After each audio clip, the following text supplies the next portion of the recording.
শিক্ষামন্ত্ৰী ৰণোজ পেগুৱে চৰকাৰী মাধ্যমৰ বিদ্যালয়সমূহ ধ্বংস কৰিবলৈ ঠিকা লৈছে নেকি? আমি আজি কলো তেওঁলোকৰ নেতৃত্বত যি ধৰণে চৰকাৰী খণ্ডৰ বিদ্যালয়বোৰ চলি আছে অচিৰেই ধ্বংস হ'ব। কাৰণ এওঁলোকে আন্তঃগাঁথনিৰ নামত কোনো কাম কৰা নাই। কেনেকে তিল তিলকৈ মৃত্যুৰ মুখলৈ গতি কৰিছে চৰকাৰী মাধ্যমৰ একাংশ বিদ্যালয়, আমি আজি তথ্য সহকাৰে দেখুৱাম আৰু তাৰ পিছত কব এওঁলোকে আচলতে কি কৰিবলৈ ওলাইছে। মানে চৰকাৰী বিদ্যালয়সমূহ বন্ধ কৰি ব্যক্তিগত খণ্ডৰ বিদ্যালয়সমূহক, শিক্ষা প্ৰতিষ্ঠানসমূহক ৰঙা দলিচা পাৰি দিয়াৰ বাবেই এই সকলোবোৰ কাম কাজ কৰি থকা হৈছে নেকি? এইখন আমি অধ্যয়ন কৰা স্কুল হাতীগুছি জনতা হাইস্কুল 1965 চনত স্থাপিত, অথচ এই বিদ্যালয়খনৰ এই অৱস্থা চাওক। সুদীৰ্ঘ দিন ধৰি হাইস্কুলত বিজ্ঞান শাখাৰ শিক্ষক নাই।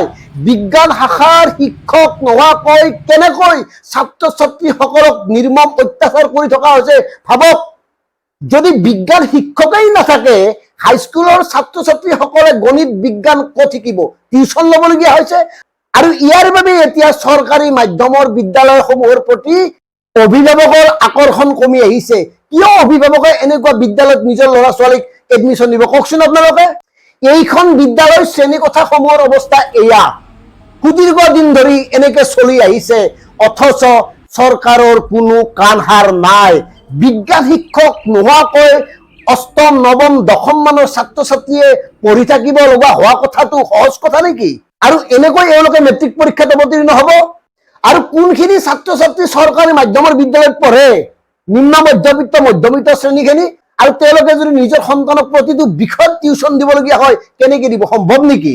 অথচ এইখন চৰকাৰে প্ৰতিখন হাইস্কুলত বিজ্ঞান গৱেষণাগাৰ নিৰ্মাণৰ কাৰণে 18 লাখ টকাকৈ আবণ্টন দিছে।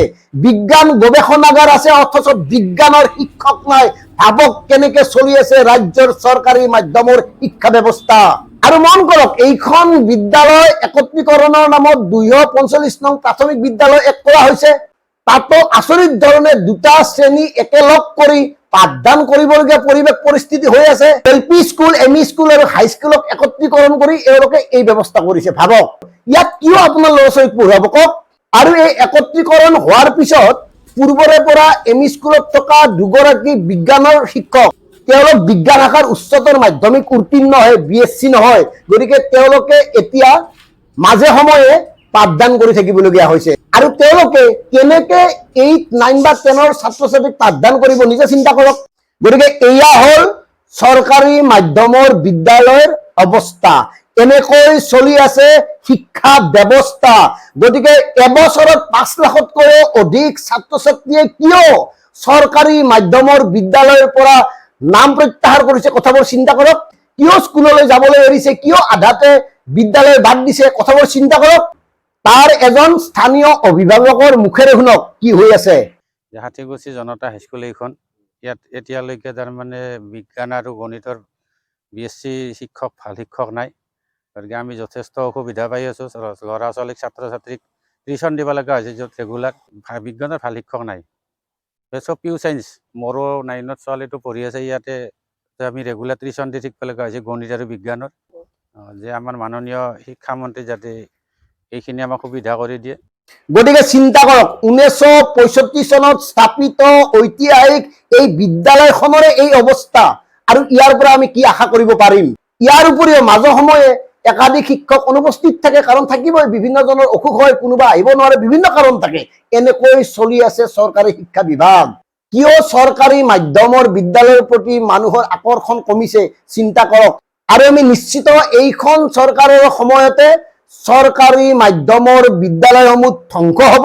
ব্যক্তিগত খণ্ডৰ বিদ্যালয়ত যাবলৈ প্ৰতিগৰাকী অভিভাৱক বাধ্য হ'ব, তাত বাহিৰে একো নহয়। বাকী এওঁলোকে জাতি মাতি ভাষাৰ কথা কয়, এনেকে জাতি মাতি ভাষা ভেটি ৰক্ষা হ'ব। জাতীয় দল সংগঠনে এই ক্ষেত্ৰত সজাগ হওক। জাতীয় দল সংগঠনসমূহে কেনেকৈ চৰকাৰী বিদ্যালয় চলিছে তাৰ ওপৰত পৰ্যালোচনা কৰক। আপোনালোকে অলপ ঘূৰি পকি চাওক। যিখন ৰাজ্যত মাতৃভাষাৰ মাধ্যমৰ বিদ্যালয়সমূহ লাহে লাহে নোহোৱা হৈ যাব, সেই জাতিটোৰ, সেই ৰাজ্যখনৰ ভৱিষ্যত কি হ'ব পাৰে নিজেই চিন্তা কৰক। ধন্যবাদ। জয় অসম।